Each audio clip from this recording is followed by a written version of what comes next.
Dear friends, welcome back to another episode of The Situation Room. Russia's tests against NATO are no longer isolated. They're starting to look like a coordinated campaign. Is this just brinksmanship or the opening moves of something bigger? Let's break it down.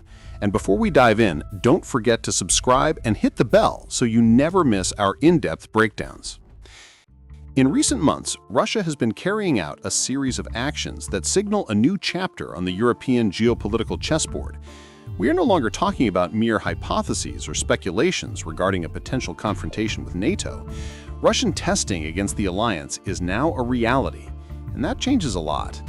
To grasp the gravity of what's happening, we need to look back in time and revisit key historical points that shaped the current scenario.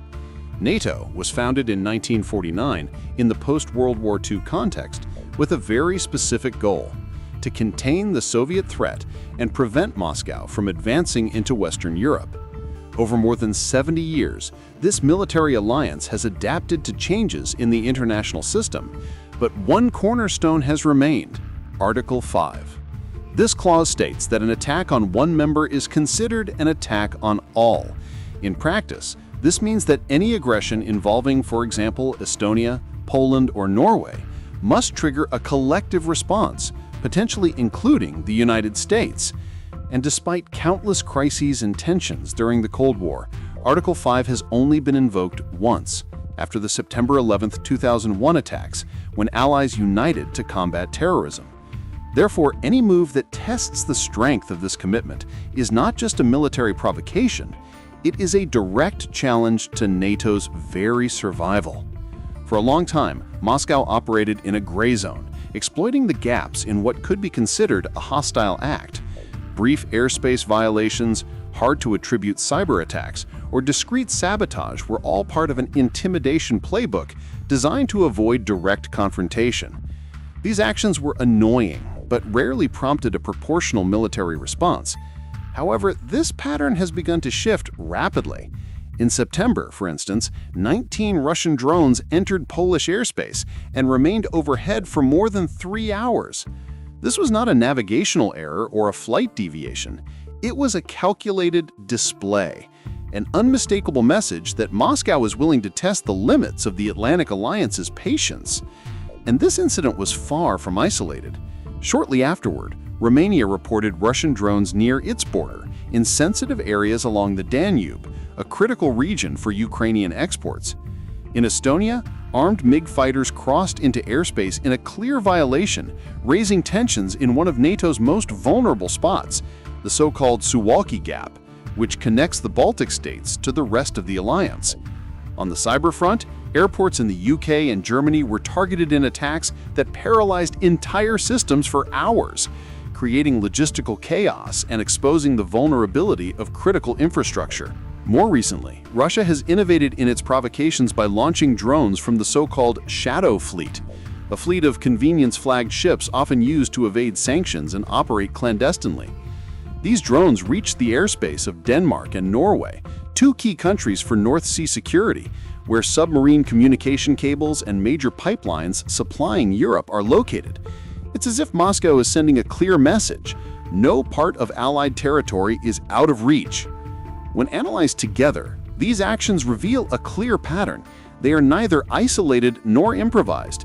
This is a coordinated strategy, with multiple fronts, air, sea, and cyber, operating simultaneously to gauge not only NATO's response capabilities, but also the political cohesion among its members. After all, what good is Article 5 on paper if, in practice, each country reacts differently and hesitantly to provocations? Moscow knows this and exploits these internal fissures, testing how far it can go without provoking a unified response. This movement signals an escalation that cannot be ignored. Russia, weakened by the war in Ukraine and under economic pressure, appears to be adopting a posture of calculated risk. The more it challenges NATO without crossing an explicit red line, the more it demonstrates to its domestic audience and the world that it still has the capacity to project power. But the crucial question remains: how far can Moscow go before provoking an incident that forces the alliance to respond decisively? Recent history shows that firm responses can have a deterrent effect. In 2015, when Turkey shot down a Russian fighter that violated its airspace, the incident nearly sparked a direct conflict, but it also demonstrated that clear limits and immediate action intimidate potential aggressors. Today, however, NATO opts for restraint, consultations, and diplomatic warnings, which from the Kremlin's perspective may appear as hesitation. This difference in posture raises critical questions. Does the alliance have the real capacity to face a massive drone attack in smaller countries like Estonia or Latvia in the same way that it would defend Poland or Germany? Air defense systems like Patriots or NASAMS are sophisticated, but they were primarily designed to intercept missiles and manned aircraft, not swarms of cheap, mass-produced drones capable of saturating defenses. Moreover, there's the political challenge.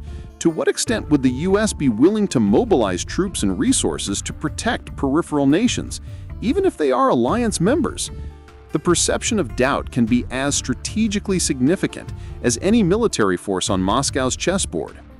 Another key factor is Russia's learning from the war in Ukraine. There, drones are used on a massive scale, daily, to attack, probe defenses, and wear down the enemy.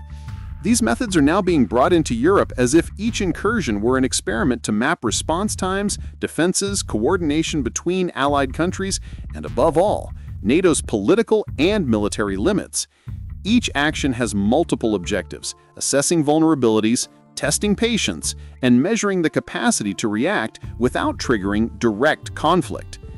The risk is that this ongoing strategy could turn NATO into a passive observer, reacting only with statements, while the Kremlin continues to calibrate its operations.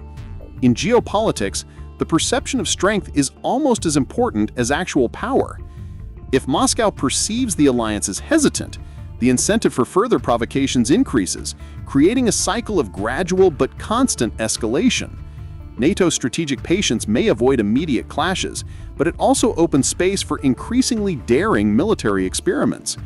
Therefore, we face a complex dilemma: act decisively to send clear signals of deterrence, risking direct escalation, or continue diplomatic restraint, running the risk that the Kremlin perceives weakness and keeps testing limits. Every drone over Poland, every cyber attack or airspace violation is a piece in the puzzle Moscow assembles, assessing reactions, adjusting tactics, and planning for the future. The central question remains: how far is NATO willing to let this game unfold before re-establishing clear red lines, and with that, redefining European security parameters? And if you haven't subscribed to the channel yet, subscribe now and hit the notification bell to stay updated with every important development. Опять летит.